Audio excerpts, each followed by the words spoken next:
Just want to thank everyone who's stuck around today, and I know it's been a long day with a lot of sessions. I think we're going to end on a very interesting note, though, with this panel. We've got a great lineup of people, two of whom have extensive experience on Capitol Hill, and a third who has studied and researched the history of conservatives and foreign policy extensively. So I'll first introduce our panelists, and then we'll turn it over to them to begin their remarks. To my left is Randy Schoeneman. He's the founding president of Orion Strategies, LLC. Prior to that, he served as president of Mercury Group, Incorporated. From 1999 to 2000, he was defense and foreign policy coordinator for the John McCain presidential campaign, during which he appeared throughout the U.S. as a campaign spokesperson on national security issues. He also served on Capitol Hill as National Security Advisor to Senate Republican and Majority Leaders Bob Dole and Trent Lott from 1993 to 1999. And prior to that, from 1986 to 1993, he served on the staffs of the Senate Foreign Relations Committee, the House Foreign Affairs Committee, and the House Republican Policy Committee. To his left is Stephen Rodemaker, who's a senior counsel in the BGR Group Department of Government Affairs. He joined BGR in 2007. Following a distinguished career in all three branches of government. He served in the State Department until 2006 in a number of positions, including as Assistant Secretary of State, heading various bureaus, including the Bureau of Arms Control and the Bureau of International Security and Nonproliferation. And prior to his time in the executive branch, he served as Chief Counsel of the Select Committee on Homeland Security in the U.S. House of Representatives, and also has served on the staff of the Committee of International Relations of the House of Representatives. To his left is Colin Dueck, who is currently an associate professor at George Mason University. He has published 2 books on American foreign and national security policies. The most recent is titled Hard Line, the Republican Party and U.S. Foreign Policy Since World War II, and his other book was Reluctant Crusaders, Power, Culture, and Change in American Grand Strategy. His current research is on the relationship between party politics, presidential leadership, American conservatism, and U.S. foreign policy. So I think all three of our speakers are going to have interesting things to say about the situation we face as the 112th Congress gets established early next year. I think we're going to look at a couple of issues, including discussing what are going to be the major foreign policy topics that the 112th Congress will want to address. What will Republicans, now that they've taken back the House, be able to do on foreign policy, given that there's obviously a Democratic administration in the White House? And what does the Tea Party and a lot of the current debate in the country about the economy mean for foreign policy? So I've asked the panelists to all start us off with about 5 to 10 minutes of remarks, and then I'll ask a few questions, and then we'll open it up for questions from the audience. So I'll ask Randy to get us started. Great, thanks, Jamie.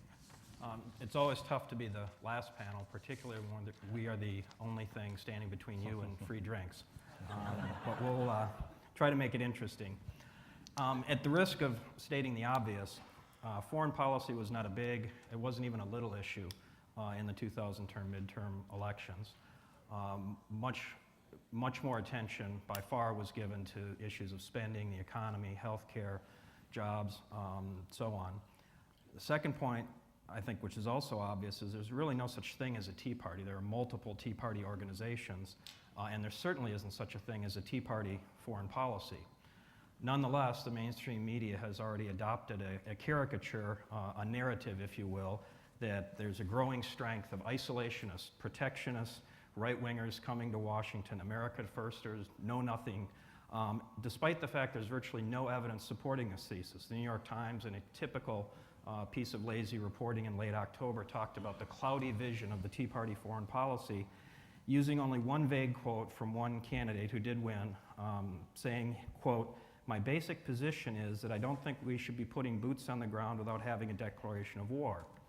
Now, it is true that Ron Paul, not Rand Paul, has written about Tea Party foreign policy, and it's largely a rehash of his libertarian isolationism. You can't be for small government at home while being for big government abroad. But no one, not even his own son, I would point out, ran on or endorsed his platform. There were no calls for protectionism withdrawal from Afghanistan or any of the other issues in any of the Senate or House races that I'm familiar with. And let's look at some of these incoming freshmen, starting with the Senate, for example. Rob Portman used to be head of the U.S. Trade Representative Office. Dan Coates was ambassador to Germany and served for years on the Senate Armed Services Committee. Mark Kirk was actually a colleague of mine at the House Foreign Affairs Committee, serves in the Military Reserve, and also worked at the State Department. Marco Rubio believes strongly in American exceptionalism, and that's just the Senate. And even some of the Senate candidates that were most identified with the, quote, Tea Party, Sharon Angle, who did not win, said on her website during the campaign, quote, "The U.S. must always promote freedom around the world." Christine O'Donnell, who also did not win, supported the war in Afghanistan vigorously in her debates with her Democratic opponent, who actually ran to the left of Obama on the issue. And the House freshman class includes people like Chris Gibson from New York 20, who served 4 tours in Iraq, earned 4 Bronze Stars, 2 Legion of Merits, and a Purple Heart, and also happens to have a PhD in government from Cornell. Alan West, a retired Army colonel, Florida 22, also served in Iraq. In fact, the class of 2010 has some 20 veterans, all of them Republicans, and 8 of them served in Iraq or Afghanistan. It's been a very important body of knowledge for the incoming freshmen as they look at critical decisions about our engagement in Iraq and Afghanistan. And of the sitting House chairs, you heard from one earlier today lay out in a very powerful speech the importance of not cutting defense spending, the importance of finishing the job in Iraq. The incoming House Foreign Affairs Chair, Ileana Ross-Layton, is a dedicated internationalist, very tough on Russia, China, Cuba, and Iran. No one would describe her as a protectionist or an isolationist. So what are these folks going to do when they come in? The duty of the opposition is, frankly, often to oppose. There may be areas of agreement. The president certainly has room to maneuver, but Congress also has significant powers. After the 1994 elections, when I was working for Senator Dole, who became majority leader, Republicans did work with the Clinton administration on a number of issues, like NATO enlargement, free trade, for example. Many supported President Clinton's engagement in the Balkans, although not all, and they pushed back hard on some issues on Iraq, ultimately passing the Iraq Liberation Act. They passed the Chemical Weapons Convention and the CFE flank agreements, but they also defeated the Comprehensive Test Ban. So let me close with a couple of predictions, and I'm sure we'll get to more in the questions about the 112th Congress. First, New START will get the scrutiny that it deserves.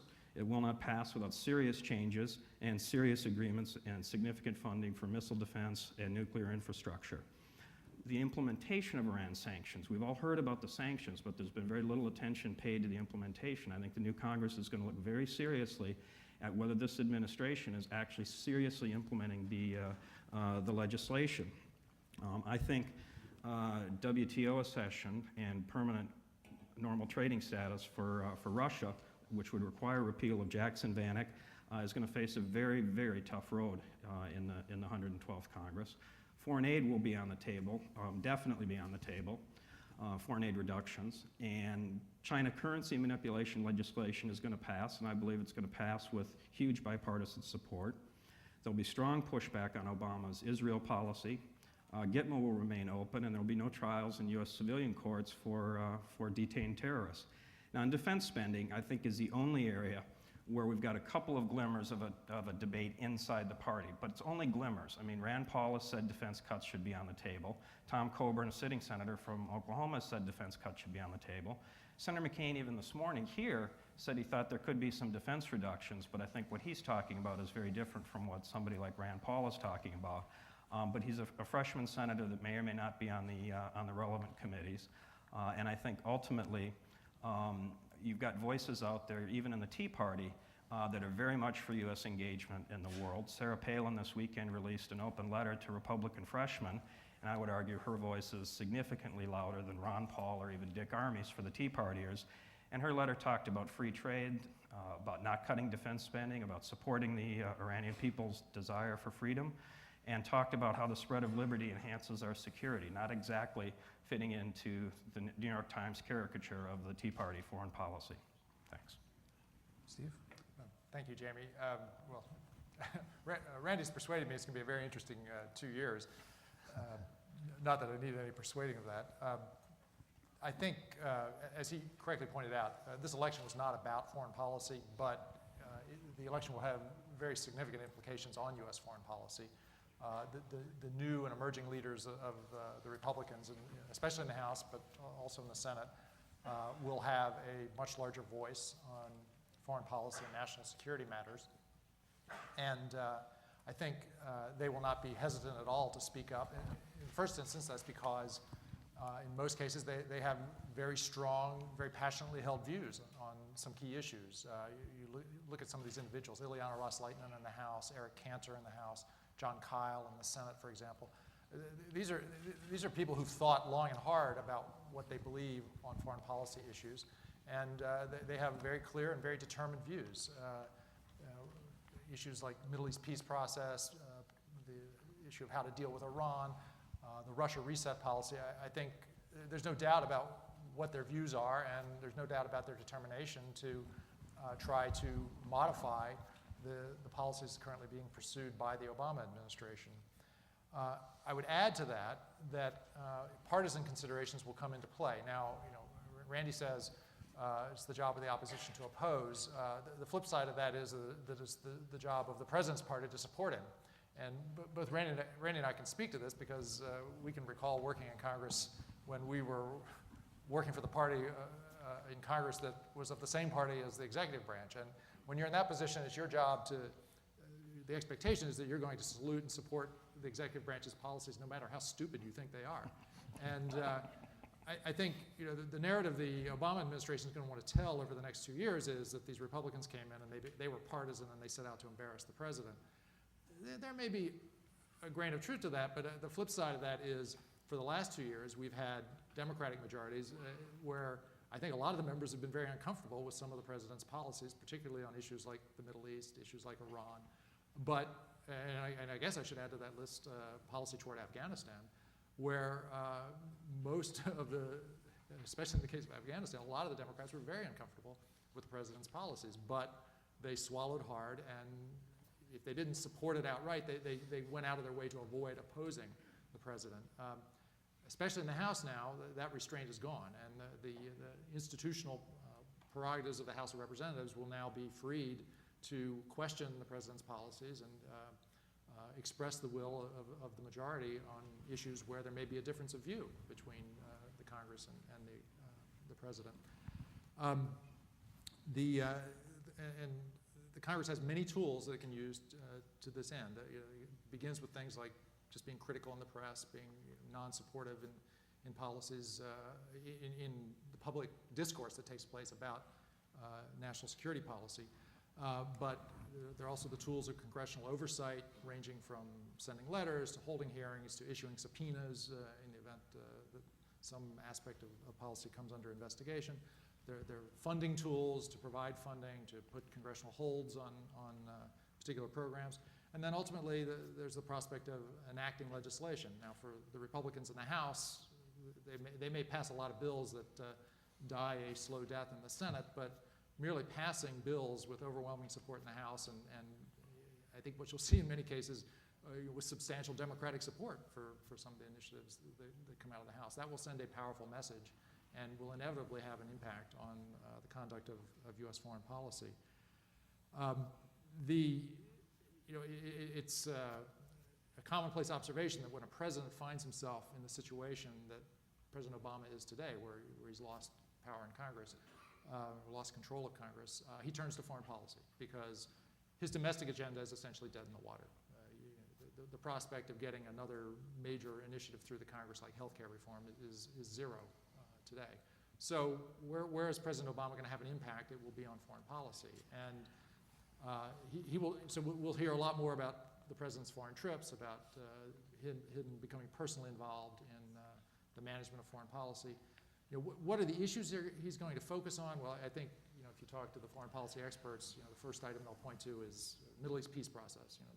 That's something where the president's personal involvement can make a difference. Iran policy. Let's negotiate with the Iranians. Again, the president's personal involvement can make a big difference. Relations with Russia.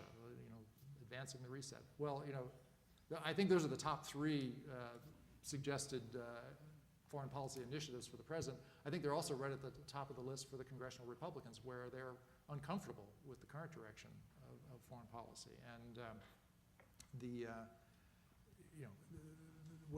as Elliot Abrams said in the last panel, what has characterized the Obama administration's approach to the Middle East peace process is essentially strong-arming Benjamin Netanyahu. Well, the last thing Ileana Ros-Lehtman and Eric Cantor are going to have patience for is the idea of strong-arming the Israeli government. So I think that will be a big problem.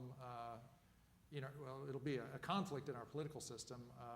I think the president's ability to manage the Middle East peace process as he has over the last 2 years is going to be substantially reduced.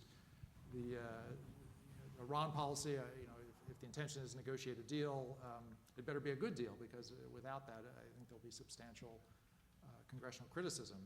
The Russia reset, we're being told today that central to that is Senate approval of the New START treaty. Well, I personally, I think I've come to the view now it's not going to happen this year. I'll be surprised if it happens this year. We'll see what happens with it next year. But the road to START approval in the Senate is not a straight path, and I think it's going to take some time at a minimum.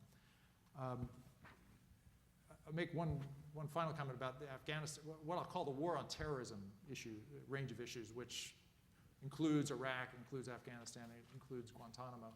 I think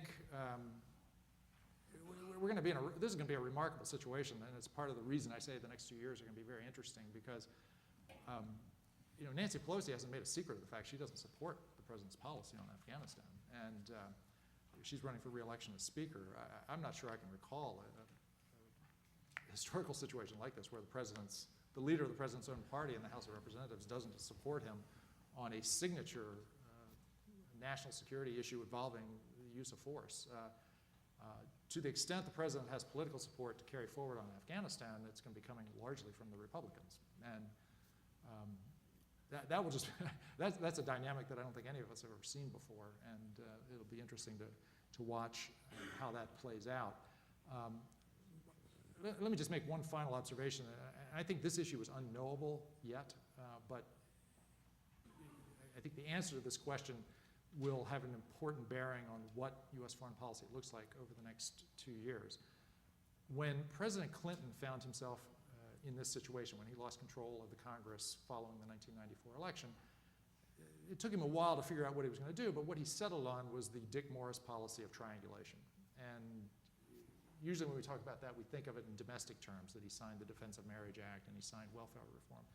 But Randy and I are here to tell you he also did it in the area of foreign policy. And there were a whole range of issues where President Clinton's approach to foreign policy was essentially to try and meet the Republicans halfway. And whether it was the issue of the U.S. role in the Balkans and Bosnia policy, he decided to take a much tougher line following the '94 election. NATO enlargement, he had been against it. He decided he was in favor of it when it became a priority Republican foreign policy initiative. Iraq policy, as Randy said, he signed the Iraq Liberation Act in the end. Foreign policy was no different than domestic policy with regard to how President Clinton responded to pressure that was brought to bear by Republican critics in the Congress. It will be interesting to see whether triangulation characterizes President Obama's policy. Does he decide to meet the Republicans halfway on these issues, or does he? Couldn't you argue that a lot of the Rand Pauls of the world and a lot of the people that we're seeing emerge, that's just not a priority for them? Certainly they're not George W. Bush promoting a freedom agenda. So are we seeing some sort of change in that aspect of things? Yeah, there is a shift. I mean, there is a shift in tone. I think that's a fair point. The Walter Russell Mead used this term Jacksonian to describe a certain school of thought in America that's always been there, particularly strong in the South and the West, and that is neither isolationist exactly nor liberal internationalist, but which puts a strong emphasis on national honor, believes that the world is a dangerous place, you have to be strong militarily, but is pretty skeptical of what it would view as kind of utopian visions, right? So that's a school of thought that's going to say, we're not going to make human rights a top priority, but we're going to be strong against our adversaries. That's certainly, you see that element. Although with somebody like Rubio, I mean, I think he's quite committed to the Bush legacy and freedom agenda. So there's a mixture on that point. One issue I certainly want to discuss a little bit more, again was referenced a bit, is just the current economic climate and how that's impacting debates about foreign policy and will impact debates about foreign policy in the new Congress.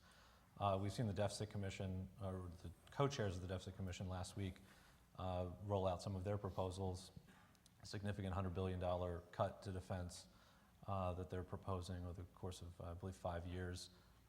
There's going to be another task force from the Bipartisan Policy Center is going to release a similar report on Wednesday. And we've seen some new members as well as some current members of Congress talk about defense needs to be on the table. So I'd just like to get panelists' thoughts about that. And then also, in addition to just the defense budget question,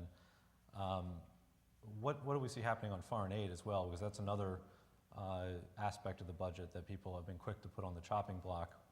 And I think you could argue if you want a very robust U.S. role in the world, that it's not just the defense budget that's important, but also our foreign aid budget, which is actually quite small compared to a lot of other countries. So, Randy? Well, first on defense, and I addressed it a little bit. I mean, that's the one area where I think it's right to have some concern. Because the numbers are so big, because the stories of cost overruns that Senator McCain talked about this morning are so big. I applaud what FPI has done along with AI and Heritage on a joint project to protect defense spending. I mean, that kind of runs the Republican foreign policy spectrum, if you will. On foreign aid, I mean, look, it was even then Senator Obama in one of the presidential debates when asked what of his signature initiatives would you consider cutting back given the significant financial crisis? And he said, well, maybe my plan to double foreign aid. So yes, it's relatively small. Yes, there's been a growing bipartisan consensus to marry the 150 and the 050, the foreign aid and defense functions, and Gates testifying on behalf of State Department budget, unprecedented. But I still think there's probably going to be some targets on parts of foreign aid, but we've seen incoming Majority Leader Cantor's comment about possibly segregating Israel aid from the rest of the foreign aid budget, which I'm sure most of the supporters of the rest of the foreign aid budget wouldn't like very much. Steve? Well, I think it's an interesting question where support will be in the Republican Party for cutting defense spending. But I guess if I were to predict what's going to happen, what will the level of defense spending be, it's very hard for me to imagine the Republicans in Congress as a group voting to cut defense spending below whatever level the president requests. Mm-hmm. I mean, if anything, traditionally Republicans want to spend more than the president requests on defense spending. So I guess I think that if you want to put it in deficit cutting terms, I think the more important debate will be the one that takes place in the administration. If they come in with, if they decide they're going to slash defense spending, then maybe we'll have a real debate in the Congress about whether to do that. If the administration doesn't propose to cut defense spending, I just don't see the Congress, at least on the Republican side, taking the initiative to cut defense spending below the level requested by President Obama. Now, contrast that with foreign aid, where I think there's every prospect that no matter what level the president requests, a lot of Republicans in Congress will say it's too much, and we should look at that as an area to make some cuts. Any thoughts, Colin? Yeah, so there is some range of opinion. Obviously some people like a Mitch Daniels would emphasize the fiscal conservatism. Others like Palin say we have to wall that off when it comes to defense. But you take a step back and ask yourself, what is the main priority? It's cutting domestic spending. I mean, that's the main emphasis of the incoming members. And again, you get the sense that actually the great majority do view defense as something special. They're not going to argue for absolute slash and burn. And think of it this way: where would there be better or higher levels of defense spending under the Congress that has existed up till these midterms? I mean, in those terms, congressional Republicans aren't going to cut any more than congressional Democrats had. So on foreign aid, there's going to be a close look at a number of things. I mean, this is one particular issue would be Iraq, where I hope we're not going to be sort of penny wise, pound foolish, because you wouldn't want that to deteriorate too badly just to save a few dollars. That would be money well invested, I think. Just that's one thought on that. There are a lot of other issues. I'll leave some of those to be addressed during the Q&A. We've got a little over 15 minutes, so I'll open up now. And if you, when I call on you, if you could just state your name and affiliation. Paula?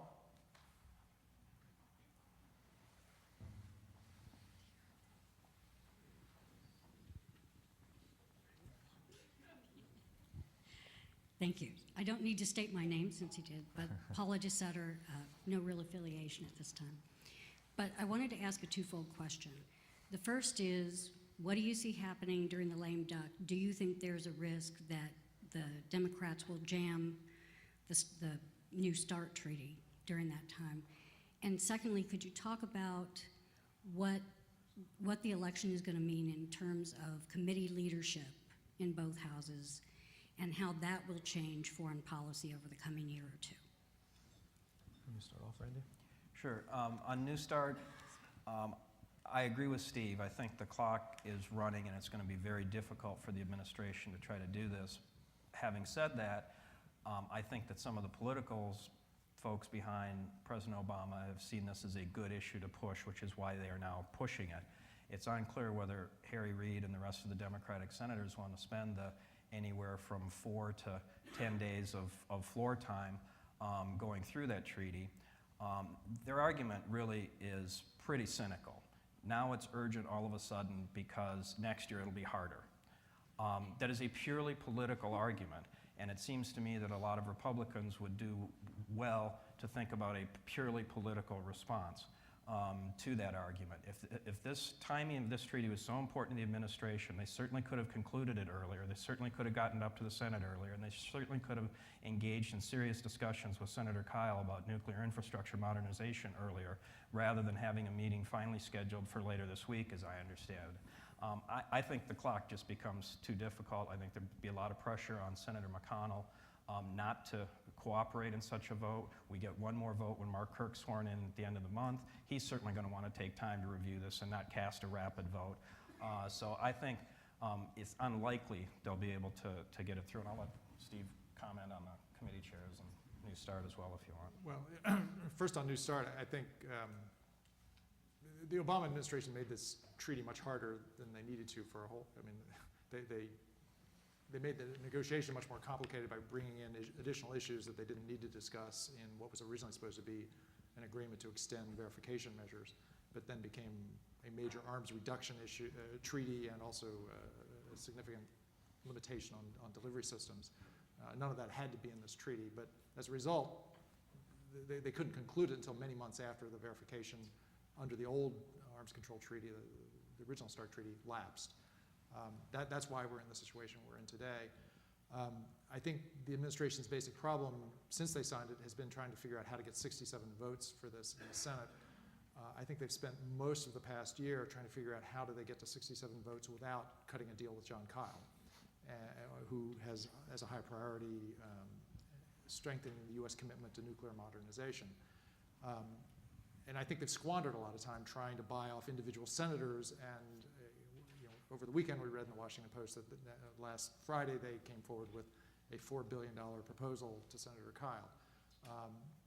Why did they wait until last Friday, on the eve of the lame duck to do that? Well, I think after months of trying to count to 67 without John Kyle, they finally realized they couldn't do it. So now they're back negotiating with John Kyle. But my judgment is that they're getting started a little late if they were ready to, if they want to get to ratification by buying off John Kyle. They needed to start that process some months ago.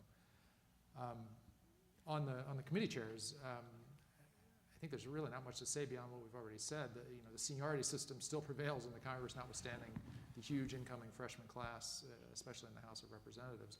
So the incoming committee chairs are all known quantities. They have long track records, and I think we spent some time talking about where they stand. Ileana Ros-Lehtinen, who will become chairman of House Foreign Affairs, will be, I think, a very strong voice. And you see it already. I mean, it's hard to pick up the newspaper and read a foreign policy news story without a quote from the soon-to-be chairman, Ros-Lehtinen. And I gotta say, I've been reading these just to see how she's doing, and the quotes, they sound good. I think she is doing what one would expect of a Republican chairman of the House Foreign Affairs Committee. Here in the first row. Hi, Natalie, and I'm with the Washington Center. Obviously, this is a nonpartisan panel, so I'm just going to ask you guys what you think that the Republicans, being the majority now, should do, what their next step should be, considering that the Obama administration obviously doesn't do anything, right? What they should do next. Foreign policy or domestic? Well, that's an awful big question I mean, I think what they should do in the lame duck is extend the tax cuts and pass enough appropriations till they get some early next year, probably not a whole year. I think that would be an ideal outcome for Republicans, and leave the newly elected Congress to deal with most of the spending issues for fiscal year 2012. On foreign policy, it's kind of hard to know where to start. I mean, if you're part of the House Foreign Affairs Committee transition team, for example, where do you start on hearings? You know, do you start on Iran sanctions implementation? Do you start on pressuring Israel? Do you start on, Armed Services Committee hearings and military capabilities needed to go after the Iranian nuclear program? And it is truly a target-rich environment, and I'm sure they're going to be having a number of discussions, members and staff and leadership, over what the priority should be. Just to expand on that a bit, I mean, during the 111th Congress, my sense is that even for Republicans, foreign policy wasn't really a kind of priority issue. And some of that's just because President Obama, you could argue, has been so focused on domestic concerns, and the foreign policy issues he's had to deal with have kind of been thrust upon him. What's your sense about, Steve, maybe you can start off with, what's your sense about whether that will change dramatically with this new Congress? Because they also now, a lot of these new members were not elected, as we've all talked about, on a foreign policy platform. And they'll be tempted to, I think, ignore foreign policy as much as they can, or many of them will be. But do you think it's in Republicans' interest to kind of start leading on some of those foreign policy issues, and do you think that's likely? Well, truthfully, over the past 2 years, what sucked all the oxygen out of the room was the economic crisis and then healthcare reform. And I guess I just don't see the Obama administration taking on another issue like healthcare reform. Now, I mean, it's just hopeless, some major domestic policy initiative in the Congress. The economic crisis is still with us, and I think the Congress will pay a lot of attention to trying to fix the economy. But as I said in my remarks, the first thing the president's going to do is shift his focus to foreign policy. Where's he been for the last 10 days? He's been on a foreign policy trip. And I think we're going to see a lot more of that. So I think in the absence of something like healthcare reform, the national security issues will assume greater significance. Now, in response to the question, what should the Republicans do? The reason the president turns to foreign policy is that under the Constitution, he basically controls that. Congress doesn't control foreign policy. Congress can influence foreign policy at the margins, but the president alone conducts foreign policy. So the Republicans will decide what issues to focus on, either their criticism or their support, or their, which ones will they try and influence through either granting funding or withholding funding, or passing legislation, or in the case of New START, perhaps not approving legislation that the administration wants. But I think they will select targets that they care about. So I think, and also ones that I think work politically for them. We've talked about a bunch of them: Iran, Middle East peace process. One we haven't talked about, but I'll just throw it out right now: human rights and democracy promotion. I think, for someone like Ileana Ros-Lehtinen, who basically came to America fleeing a dictatorship, this is an issue that she feels very personally. And I think it's also an issue where the Obama administration is vulnerable politically. And I say that because I guess we're representing the right up here as we speak, but I actually talk to people on the left from time to time. And I got to say, this issue— Some of my best friends are Democrats. This issue is one where, at the outset I made this comment that, for partisan political reasons, the Democrats have failed to criticize a lot of things. Human rights is an issue where, on the left, there's enormous unhappiness with the way this administration has conducted its foreign policy. Human rights and democracy is an issue that I I think a lot of Democrats think they own. I mean, not just going back to Jimmy Carter, but going back to Woodrow Wilson. This is something that Democrats care about, and the Republicans, they're all like Henry Kissinger, and they don't care about that range of issues. That's the conventional wisdom on this. And so I think a lot of Democrats had every reason to believe that when Barack Obama, with his unique background as a president, won an election, that human rights and democracy would once again be front and center in U.S. foreign policy. And here we are 2 years into the administration, and to everyone's surprise, it's really not. I mean, this administration has really downplayed that set of issues. And I think if you're